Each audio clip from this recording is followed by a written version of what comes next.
Assalamu alaikum wa rahmatullahi wa barakatuh. Bismillah walhamdulillah wassalatu wassalam ala rasulillah. Welcome to Iftar Chats Night 4, inshallah. In today's discussion with your family, inshallah, will be discuss a time that you were together with the family that brought you so much joy and you wish to relive.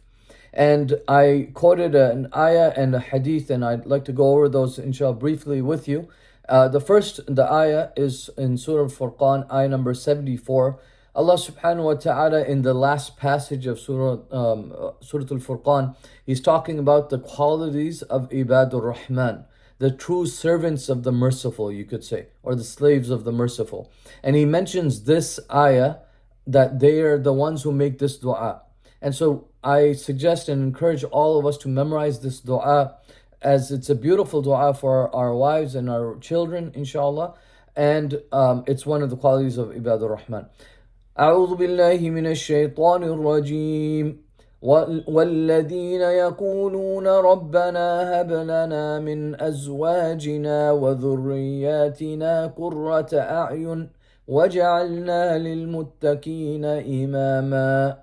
So Allah subhanahu wa ta'ala, He says of the Ibadur Rahman, are those who say, رَبَّنَا هَبْ لَنَا مِنْ أَزْوَاجِنَا.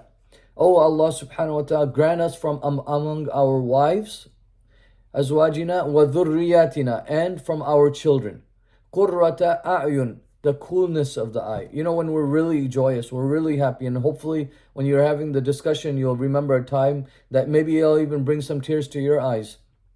You are so happy, tears of joy come from your eyes. So it's like it's a cool type of drop, right? And you feel this joy, not sadness. When you're in hazn or in sadness or grief, you have warm tears come out, right? And so in when you're extremely happy, it's cool tears that come out of your eyes. And so we're asking Allah subhanahu wa ta'ala to make our wives and our offspring the coolness of our eyes, this extreme amount of happiness that we can inshallah enjoy. And then at the end of the ayah, make them amongst the righteous, make them of the imams, or the imams of the righteous. And so this is a beautiful dua. Try to memorize it, inshallah, and teach the kids this as well. And then the hadith of the Prophet sallallahu alaihi wasallam, and Aisha radiyallahu anha قالت قال رسول الله صلى الله عليه وسلم.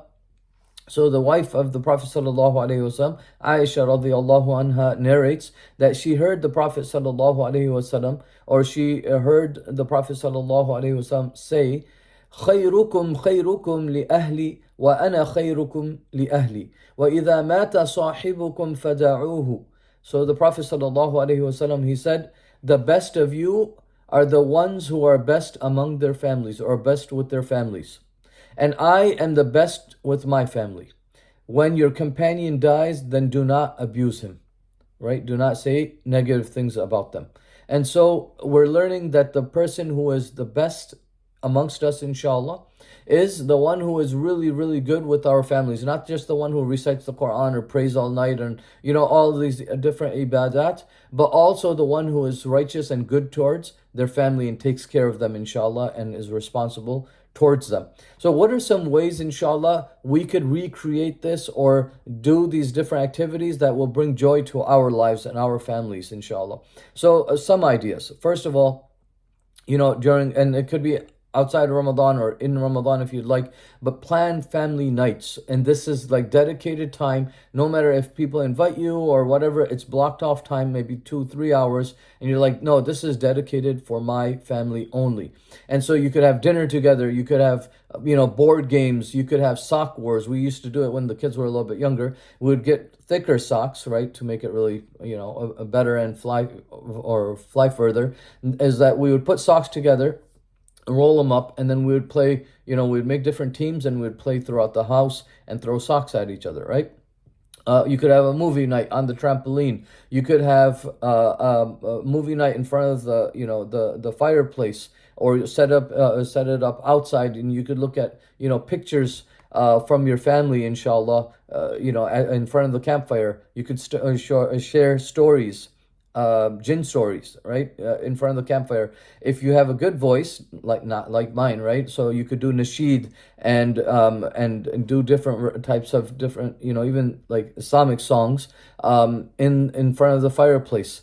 And then lastly, and I think I mentioned this before too, but whenever you go to the masjid, okay, or whenever you're doing something Islamic, right, Islamic, then make sure you do something fun alongside with that, right? So if you're going to the masjid, and not every single time, but as much as you can, but do something fun, make it something interesting, so it builds in the psyche of this child and your family as well, that these fun times were attached to going to the masjid, or going this ibadah was attached to something that was positive or fun. May Allah subhanahu wa ta'ala bring a lot of joyous occasions with our families and loved ones. May Allah subhanahu wa ta'ala really let this dua sink in, inshallah, and accept it from us, and this series as well. Jazakumullahu khairan. Please don't forget to like and subscribe and share it with your friends and family. Assalamu alaikum wa rahmatullahi wa barakatuh.